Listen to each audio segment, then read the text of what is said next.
All right, what's up, Falcons fans? Back with another video.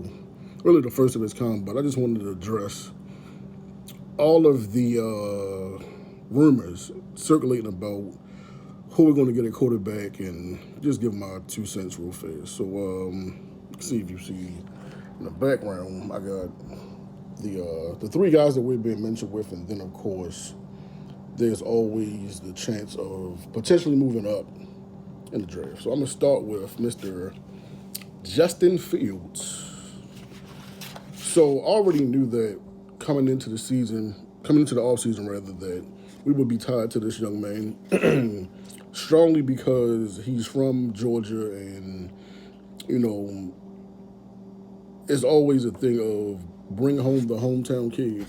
And I'm not going to sit here and say I'm not for it, but I have reasons as of why I think we can do better. So since 2021, Justin Fields is 11-29 as a starter. Now I will say I don't fully blame him because the Chicago Bears really haven't truly developed a quarterback to really be successful. I mean, Jay Cutler was decent, but they didn't really they didn't win anything, of course. And the league is measured upon wins and losses. But Cutler had arm strength. He had Brandon Marshall at one point. They had Matt Forte. They had decent weapons, but I know Justin has had a couple different head coaches, a couple different OCs since being in the league. So 2021, the Bears went 6-11. I got my stat sheet, so he had 1,870 yards, 7 touchdowns, 10 interceptions, and a passer rating of 73.2. 2022 they were 3-14. He improved on his yardage, 2,242 yards, 17 touchdowns, 11 interceptions, and a passer rating of 85.2. Last year, his best year, they finally got him DJ Moore, number one receiver. They went 7-10. He had 2,562 passing yards, 16 touchdowns to 9 interceptions, and a career high passing rate 86.3.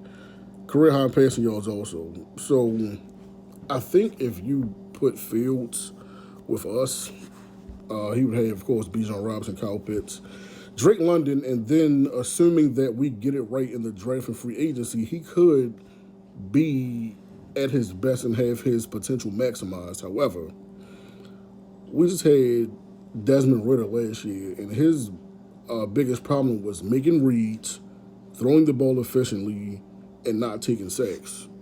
Justin Fields has also struggled with making reads, holding the ball too long, and taking sacks.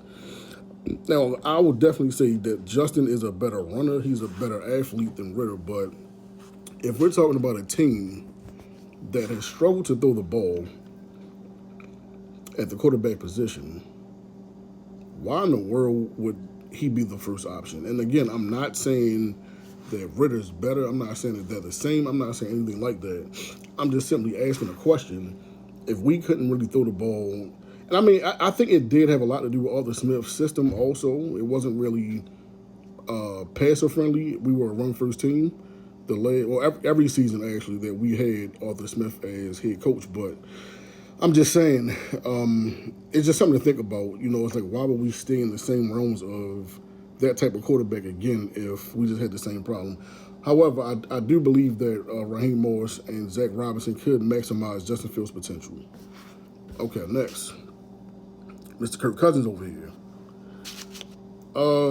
Kirk Cousins is 35, and he tore his Achilles tendon on October 30th, 2023, and he will be turning 36 on August 19th. Before he got injured, he had 2,331 yards, 18 touchdowns to 5 interceptions, and a passer rating of 103.8. Recently, the rumor came up that him and his family may be moving to Georgia because I know his wife is from the area. So I think Kirk Cousins immediately makes us a threat because he throws the ball accurately. He's efficient. He had Justin Jefferson and Jordan Addison last year. So, I mean, he's a good quarterback. I mean, like I said, I'm not going to lie about it, but The thing is, in the event that we throw a bag at Kirk Cousins and bring him to Atlanta, we would probably need another quarterback in 2 to 3 years max. I say 3 years max, but 2 years potentially. So it's like, do you want to really spend that cap space? I mean, use up some cap space on a 35, soon to be 36-year-old quarterback coming back from an Achilles injury? If it gives you the chance to become a contender, assuming that again we nail the draft and free agency, excuse me, continue to build the offense and all that. So again, I think that if we get Kirk, I think that we would be the favorite in the South. I mean, we're going to win the South regardless because imagine thinking it's going to be the Saints or the Bucks or the Panthers. But I mean, again, like he gives us probably the best chance. I mean, he's proven to be able to throw the ball. He hasn't won. I think he only won like one playoff game in his career. But again, you get the credit and the criticism as a quarterback. But I think he's a good option. But again, we're just kicking the can down the road of having to get young anyway. Then you bring it here to Mr. Russell Wilson. I'm going to start off by saying I think Russell Wilson was absolutely scapegoated by Sean Payton in Denver. The Denver Broncos have been like they haven't been contending, of course, as of late. I think that they really rolled the dice when they went to get Russell. I think Russell can still play, though. Like, don't get me wrong. In 2 seasons in Denver, in 2022, they were 5-12. He had 3,524 yards, 16 TDs, and 11 interceptions. And then this season, they went 8-9. He only played 15 games. They benched him because of the contract issue and all that. But he had 3,070 yards, 26 touchdowns, and 8 interceptions. So 10 more touchdowns. He cut his interceptions in half. And both seasons combined, 6,594 yards, 42 touchdowns to only 19 interceptions. So I'll say this. Do I think Russell Wilson can still play? Yes, I absolutely think he can still play. I think if he's in the right situation, right coaching, right staff, because Sean Payton didn't do him any favors from day one. But yes, in the right situation for Russell, I think he can definitely help us. I mean, you give him the same weapons with Bijan, Kyle Pitts, Drake London, better offensive line, a defense that is getting better and still building. I think he could have success.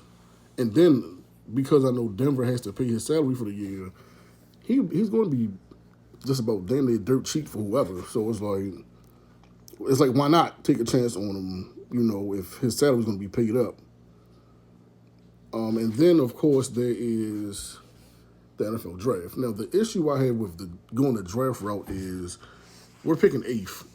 The chance of Caleb Williams is not going to fall. I know that for sure. Drake May likely isn't going to fall. I've been hearing it's potential that Jaden Daniels could fall, but I don't think he's going to fall to 8th. So to get one of those top 3 guys, we'd have to move up.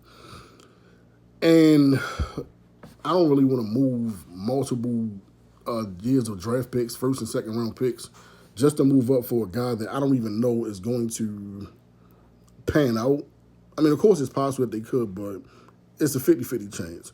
And moving all of these draft picks for this year, next year, potentially the year after, not really too appealing. So then it comes down to, do we reach for somebody like, I guess maybe like Penix at 8 or J.J. McCarthy? I don't want.